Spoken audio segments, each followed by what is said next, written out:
So you would think that having been born, having gotten older, gotten sick, and died countless numbers of times since beginningless time, that we would all be finally attuned to impermanence and death.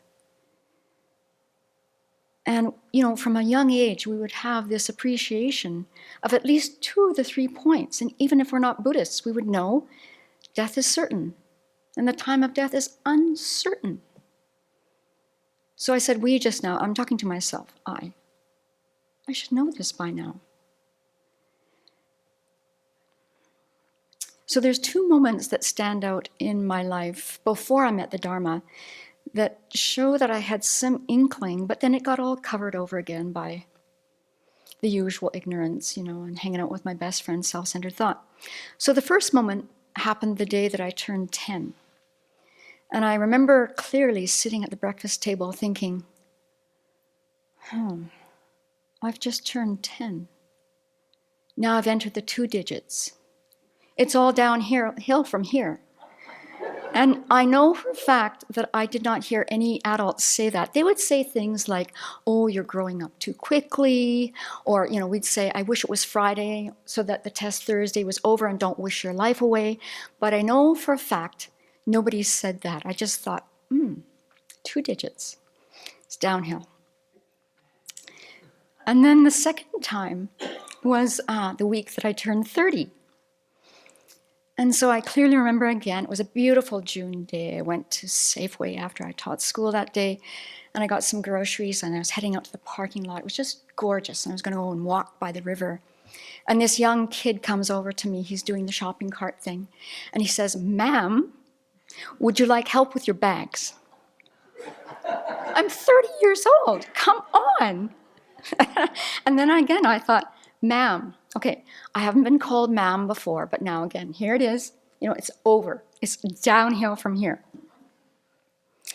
And so actually, until recently, I've had very little physical suffering. I've had tons of mental suffering every day, of course. But the physical suffering now is showing up, and it's a bit of a surprise. In moments, it's downright annoying. And then in weak moments, it's rather disappointing. And if I let my mind go in the disappointing vein, without keeping in mind the initial scope of the Lam Rim, then I get into big trouble because my self-centered thought, my dear friend, so-called dear friend, runs with that story of it's all downhill from here.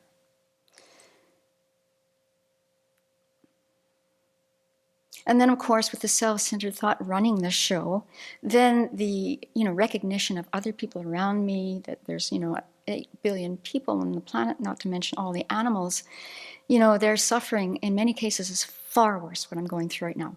Not even comparable. And that kind of logic doesn't work for everyone. It works for my mind. It just doesn't even compare. And also, I remember now, a few years ago, Venerable Chodron went, and she was having an interview with His Holiness, and before the interview, she had some moments with one of his assistants, who's a monk. And I'm not sure the exact phrasing of her question, but it had something to do with aging gracefully. And Venerable Damcho told me his response to her was, aging is dukkha. Aging is dukkha. It's unsatisfactory. Now, unsatisfactory in my mind doesn't even cut it. But there we have it. And then we don't want to be in the situation, of course, if we're now practicing the Dharma, we wouldn't be in this situation, I don't think. But another time that was so riveting to me was a time that I was taking my mom to what she called the old folks' home. She was an old folks too, but she was going there to play the piano, and she had a whole bunch of her girlfriends who were younger than her, and they would go and sing songs to the old folks. And my mom was at the piano. She was losing her vision. She couldn't see well enough to read musical scores, so she just did it by ear. And all of her girlfriends had songbooks, and they would hand out songbooks to the crowd. So I was there, running around, handing out songbooks, getting my mom to the piano and all that. And there was a woman in the front row, and I was just about to sit down in another place, and she said, you, get over here, right now. So I thought, I guess she wants a songbook. And so I went and sat. They were just about to start singing, and she was doing this in a very loud voice, so everyone was on pause. And she said, she was sitting in a wheelchair. She said, "Look at me. Look at me. No one told me this was going to happen. Nobody." And I didn't know what to say. And she just kept talking, and she went on for quite some time in a very loud voice. I actually didn't have to say anything. But it was all about, look, no one told me that this was going to happen. And she was, really upset about this. And then when she was done, she said, "Oh, we're going to start singing now." That was it. I didn't have to say a thing. I didn't have to say a thing. I actually didn't have the capacity to say a good thing. I mean, I could have said something, but I didn't have to, thankfully. So aging in our society is actually seen as a failure. If you look around, it's seen as a failure. And billions of dollars now are being spent all over the world, in almost any country you can name, where it's not just the plastic surgeons that are in the business for making you look better, particularly the skin, but dermatologists, anyone who's got any kind of training. You can go and get Botox training. I bet you and I could. And you can make a whole ton of money helping people get over the fact that they're trying to hide the absolute obvious thing that's going on with their body. And that it brings some people such sorrow. And I guess for some people that can afford it, it gives them some kind of relief from the angst that they're feeling when they see the wrinkles showing up in the mirror. And also what's happening too, has happened for quite some time in affluent countries, is that we make sure that we put away the older people. Now, some families can do it still. You might have the kind of home that's set up to care for an elderly person.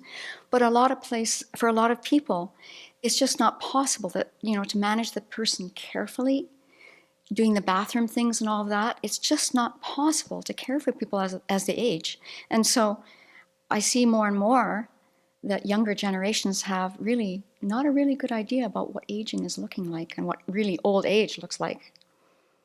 And so as I'm thinking about all this, and that we have the fortune to have these teachings, and that over and over again, since I've first met Venerable Chögyön, she's been unpacking Lamrim texts for many decades now. And the initial scope really drills down on what we need to know.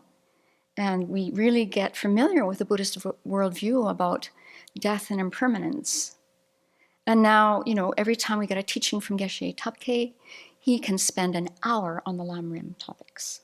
An hour. And then fortunately, we've got Venerable Sangye Kadro unpacking the middle-length Lamrim text. So we get it over and over and over again. And so as I was preparing for one of her talks recently, I came upon this passage in Geshe Sopa's commentary on the Lamrim. And I know for a fact, I'm pretty sure that when you hear this passage, you're going to think, well, what's the big deal? Anyway, it's a big deal for me, I have to tell you. And it's helping me with where I'm at in my life, in my practice, what's happening with my body. And so I'm going to share this passage. And the other thing that's so striking is that we have the opportunity to live with our teachers, and they're modeling how to age gracefully, even though it is dukkha. There's no question about that. So when you come to the Abbey, you'll have a chance to see this too, and maybe you're living at a place where you have easy access to teachers who are showing this. So here it is. Geshe Sopa asks this very poignant question. If you have the desire to take the essence of this life, how should you do it? Now, isn't that a compelling question? In the heart of the middle way, Baba Viveka writes, though these bodies have no essence like the hollow center of a reed, by accomplishing the conditions that benefit others, who would not heap up a mountain of essence? And then he goes on to say, nevertheless, even though this body has no essential qualities of its own, it has the power to do beneficial things. If you use this body to benefit others, what a mountain of wonderful things can be achieved. Okay, that's the first part that got me. And I'm sure you're thinking, yeah, so? But it was like, wake up, Samton. So look at our spiritual teachers. I mean, look at His Holiness. Look what he's doing, has done. And I'm just blown away by the fact that in 1989, the Nobel Committee had the wherewithal to recognize what he has done. And I'm just wondering, if they had waited, we're in such a different world now, would that recognition have come in 2024? I'm wondering. But anyway, it came in 1989. How wonderful. And we can just see what he does. He's got an aging body.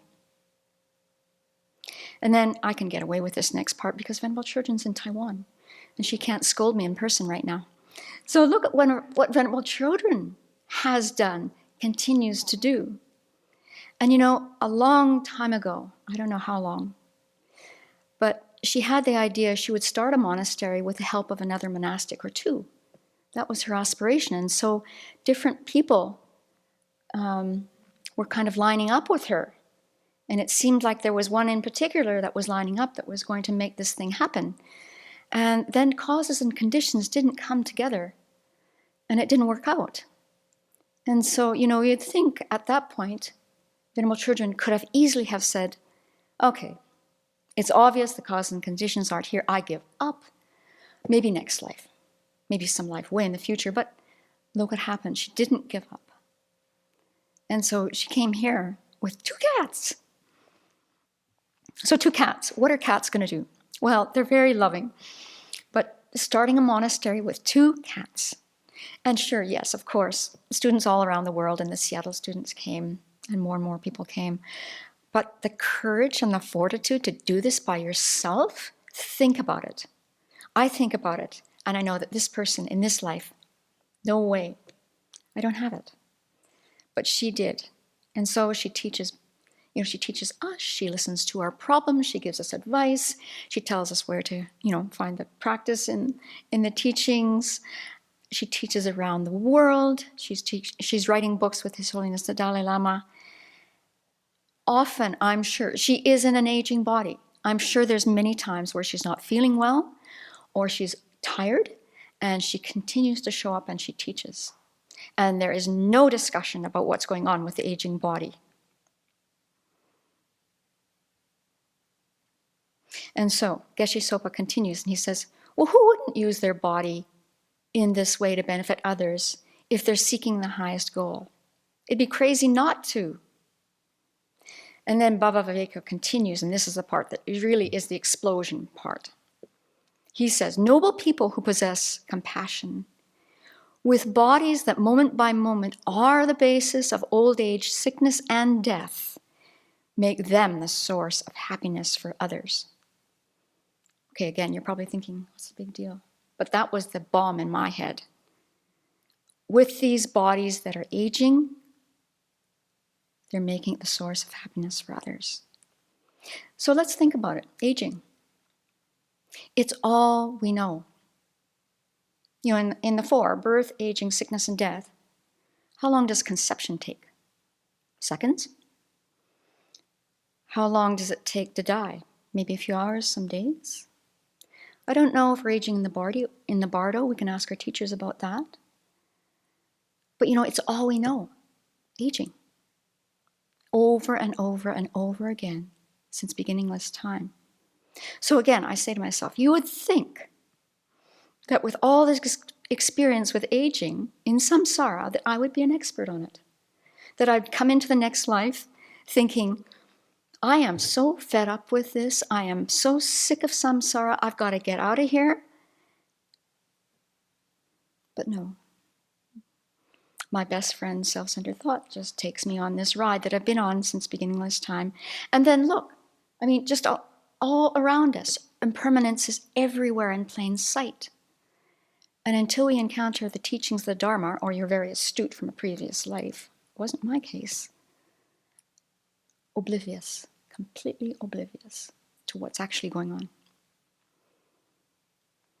So I'm very delighted that something has gone off in my very dull mind from this commentary, because otherwise I would be spending this life, like I've done in other lives, writing really bad country and Western songs about how it's all downhill from here. And that has been done. They've been on the charts for many, many times, I'm sure. But what's encouraging to me is that, if we practice every day, something shifts at a certain point. It is worth it. And our self-centered thought, my self-centered thought tells me my practice is really lousy. Well, it might be really lousy, but if we keep at it, these little moments will come.